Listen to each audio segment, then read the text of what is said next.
তোমার আমি খুঁজছিলাম, পাইনি। হ্যালো এভরিওয়ান, আসসালামু আলাইকুম। আশা করি সবাই খুব ভালো আছেন, সুস্থ আছেন। আলহামদুলিল্লাহ আমিও খুব ভালো আছি।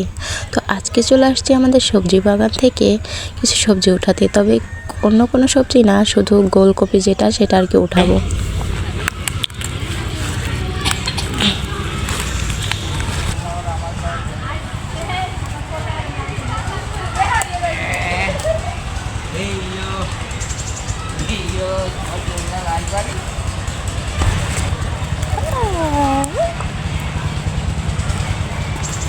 এরপর আমি রান্নাবান্না চলে যাব। তো এখানে গোলকপির সাথে তরকারির সাথে বেগুন ভাজি করা হবে, আরও মাংস রান্না করা হবে, যার জন্য আমি সব কিছু কেটে কুটে নিছি আর এখন আমি ধুয়ে নিচ্ছি। তো আরেকটা কথা আপনাদের কাছে বলতে চাই, আমার এই গ্রামীণ লাইফের বাস্তব জীবনের ভিডিওগুলো যদি আপনাদের ভালো লেগে থাকে তাহলে ভিডিওতে একটি লাইক করে দিবেন, আর যদি কোনো মতামত থেকে থাকে তাহলে কমেন্ট করে অবশ্যই জানাবেন। আর যদি সম্পূর্ণ ভিডিওটি আপনাদের ভালো লাগে তাহলে চ্যানেলটি সাবস্ক্রাইব করে পাশে থাকবেন।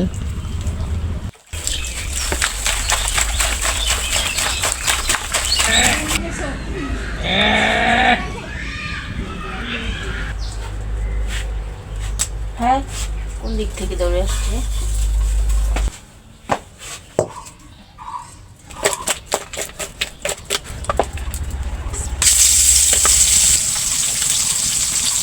Pili ka na na, oy. Gusto na ko lang kinain. Ada ko na dito. I can.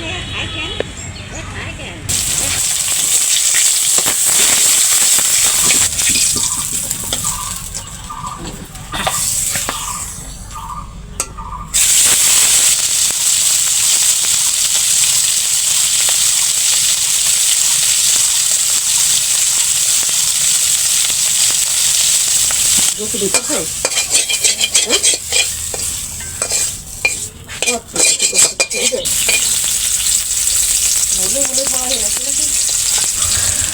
তো এখানে আর কি তরকারি উঠাতে আমি এখানে মাংসটা মাখিয়ে রাখবো, কারণ যেহেতু দই চুলায় রান্না করব তাই আর কি অন্য চুলায় আর কি মাংস কষিয়ে রান্না করতে গেলে একটু মানে কষ্ট হতে পারে, যার জন্য আর কি আগে মাংসটা মাখিয়ে রাখবো। তবে এভাবে রান্না করলেও কিন্তু বেশ ভালো লাগে, কিছুক্ষণ মাখিয়ে রাখলে মাংসটার মধ্যে সব মশলা সব ঢুকে যায় আর খুব সুন্দর একটা ফ্লেভার আসে।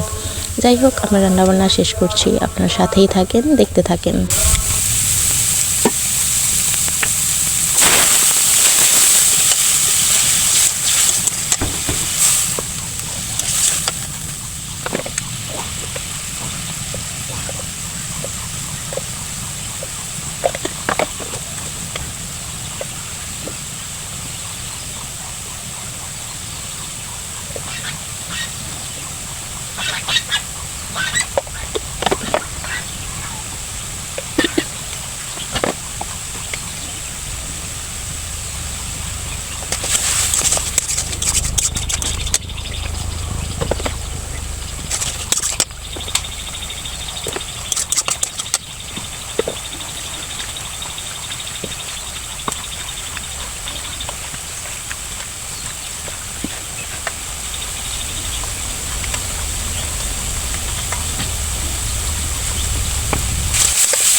তো এরপর রান্নাবান্না শেষ করে আমার কিছু জামা কাপড় ছিল, মানে বোরকা, হিজাব আর আমার বড় একটা শার্ট ছিল, যেগুলো আর কি আমি ধুয়ে নিচ্ছিলাম।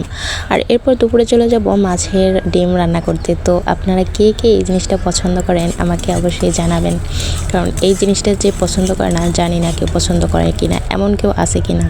তবে এটা খেতে কিন্তু বেশ মজার, আর আমি সেভাবেই ভাজি করছিলাম, স্পেস দিয়ে সুন্দর করে ভেজে রেখে দিচ্ছিলাম। আর এত পরিমাণ তেল হয়েছে দেখেন, তেল আমি কিন্তু বিন্দু তেল দিইনি, শুধু এই তেলেই ভেজে ফেলছি। এই তো রান্নাবান্না শেষ করে এখন আমি চলে আসছি আপনাদের কাছে বিদায় নিতে। তো আজকের ব্লগটি আমি এখানেই শেষ করতে চাই। সবাই ভালো থাকবেন, সুস্থ থাকবেন আর আমার জন্য দোয়া করবেন। আল্লাহ হাফেজ।